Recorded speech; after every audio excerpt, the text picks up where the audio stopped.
and welcome to Catalan News. 1 month to the independence referendum. Will Catalonia manage to organize a self-determination vote despite the fierce opposition from Spain? Today we'll explain the latest on the independence plans of the Catalan government, and we'll speak with the Minister of Foreign Affairs, Raül Romeva. And we'll talk music, history and business with the most interesting stories happening in Catalonia. Let's start. Do you want Catalonia to be an independent country in the form of a republic? That's the question that voters in Catalonia will be asked in the October 1st referendum. But before they can actually answer these specific questions, there are other issues to be addressed.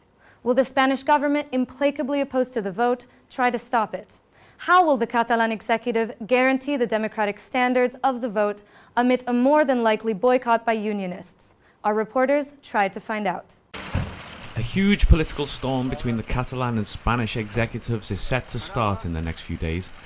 Only 1 month remains until October the 1st, a date which could have huge implications for Catalonia and for Spain.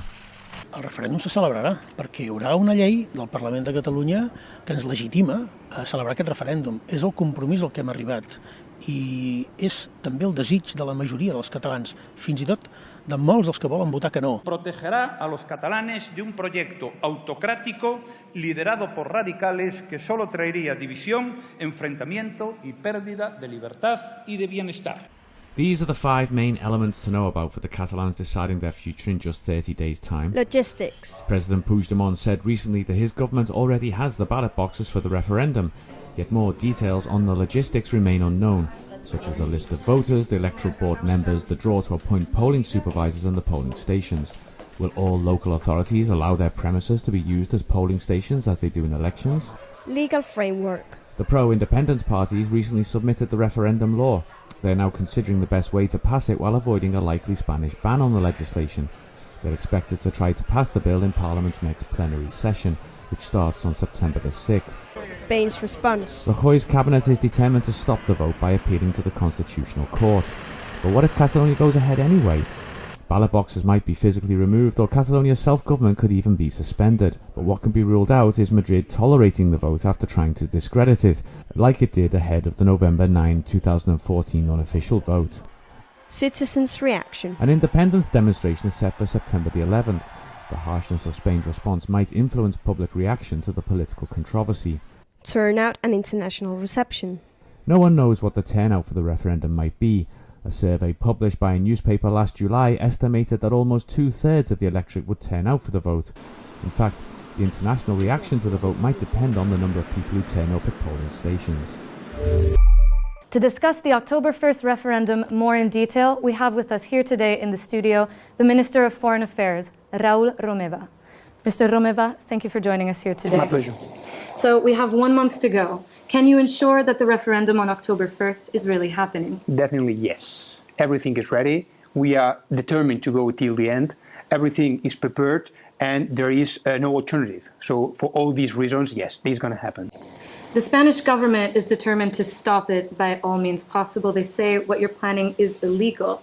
How far are you willing to go to ensure that the referendum takes place? So we are not confronted to a problem of legality. We are confronted to a problem of political will. And because of this, when there is a public determination, a democratic determination, and a governmental legitimacy for doing this, there is no alternative. We have to do it. And do you think that the international community, especially the EU, will get involved on the Catalan issue? Well, the main point here is that everything is in our hands. We have to be very, very, very clear on this. As there are not previous situations like this one, we have to be very specific on what we're doing and how we're doing. So everything is in our hands. We are deciding our future all together. And that means that reactions will come after what we do on the 1st of October. We cannot presume what is going to happen before doing what we have to do. Great. All right. Thank you, Mr. Romeva. Let's now move on to another story. The Spanish Civil War tore the country apart. Many families, even today, are still looking for their loved ones. Spain is actually the second country in the world, only after Cambodia, with the most mass graves. In Catalonia, there are more than 4,000 missing people, and the government is already working to find them. How would you find the remains of someone who died 80 years ago? This is the question that experts on Spanish Civil War mass graves face every day. On Friday, they found the answer, at least for several people whose remains were uncovered in the Catalan towns of Vilanova de Meià and Prats de Lluçanès. At least 3 of them are believed to be the bodies of 3 soldiers who fought on the Republican side in the late 1930s, defending the Spanish government after a failed coup attempt by military insurgents. One of the soldiers is believed to have been under 25 years old, and another one is believed to be an old man. Yet, finding them was not an easy task. On the basis of oral memory, it was known that during the war, a battle left dozens of combatants dead, but only the corpses of the Republican soldiers were left on the battlefield, with those of the insurgents taken away. But where exactly were they to be found? In the end, it was a local who said he had buried the soldiers himself. According to him, there were 12 bodies in all, so it seems like the excavations still have a long way to go. But the difficulties that finding mass graves and digging them up pose are not merely technical. For years, the Spanish government has refused to investigate disappearances during the Civil War and the subsequent Franco dictatorship. Si avui som aquí, tard, és perquè durant tot aquest temps hi ha hagut una voluntat expressa, manifesta, d'institucionalitzar la desmemòria. I no se n'han sortit. For almost 2 decades, the Catalan government has been working to find and open up mass graves. So far, the remains of at least 164 people have been found. Starting today, Catalonia's tax agency is working at full speed and with the responsibility of collecting new duties. The new network with 27 offices aims to reduce bureaucracy for taxpayers, but also serves as a stepping stone towards the creation of the tax agency of an eventual independent Catalonia. Around 800 people will work in the agency, double the current staff levels. Street art is synonym with Tàrrega, a small town in central Catalonia that hosts one of the most eclectic and famous European festivals in the field. For more than 35 years, Fira Tàrrega has become a great window to discover what is emerging in the world of performing arts. And they're back in a few days. Fira Tàrrega is just around the corner. This international festival for performing arts, celebrated in Tàrrega in central Catalonia, is beginning next week. This 2017 edition will again be the perfect opportunity to get a glance of what is going on in performing arts.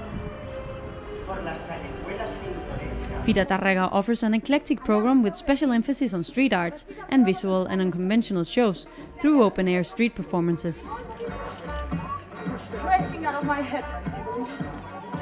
Fira Tàrrega's goal is once again to convert the town's local festival into a grand festa, encouraging people to take part and get involved.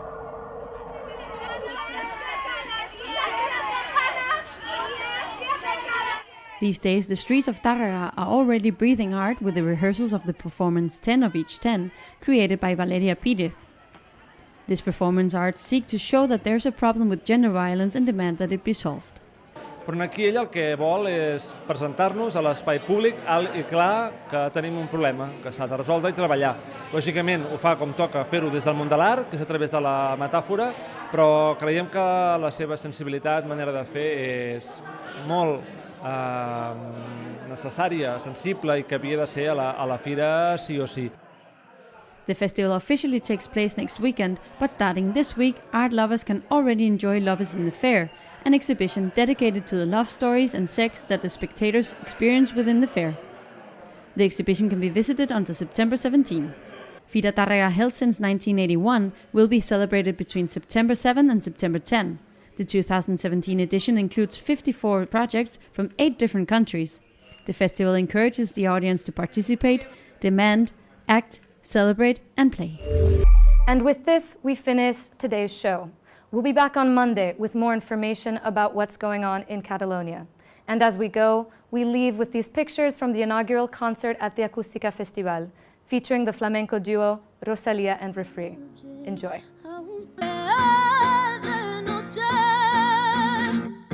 Su